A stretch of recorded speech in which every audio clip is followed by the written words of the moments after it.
কিসের কনক চাপা? কেন আপনারা কনক চাপার জন্য আমাদেরকে সরে দিবেন? কনক চাপা কবে দল করছে?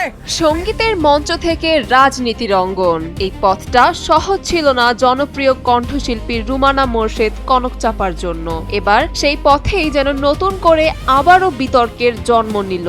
ত্রয়োদশ জাতীয় সংসদ নির্বাচনে সংরক্ষিত নারী আসনে মনোনয়ন ফর্ম তুলতে গিয়ে ঢাকার নয়াপল্টনে বাংলাদেশ জাতীয়তাবাদী দলের কেন্দ্রীয় কার্যালয়ে বিক্ষোভের মুখে পড়েন এই শিল্পী। দলেরই কিছু নারী নেত্রীর প্রতিবাদ, রাজপথে যারা লড়েছে তারাই প্রাপ্য, এমন দাবি তুলে প্রশ্ন তোলা হয় কনক চাপার রাজনৈতিক ভূমিকা নিয়েও। গণমাধ্যম সূত্রে জানা গেছে, মনোনয়ন ফর্ম সংগ্রহ করলেও শেষ পর্যন্ত মনোনয়ন পায়নি কনক চাপা। এরপরই নিজের ভেরিফাইড ফেসবুক পেজে দীর্ঘ এক স্ট্যাটাস দেন তিনি। সেখানে উঠে আসে ক্ষোভ, বেদনা আর অভিযোগের ভাষা। তিনি লেখেন, আমার সঙ্গে করা অন্যায়ের বিচার আমি আল্লাহর উপর ছেড়ে দিলাম। কনক চাপা আরো বলেন, দলের ভেতরের একটি অংশ আগেও তার মনোনয়নের বিরুদ্ধে ছিল, যারা এখনো অপচেষ্টায় লিপ্ত।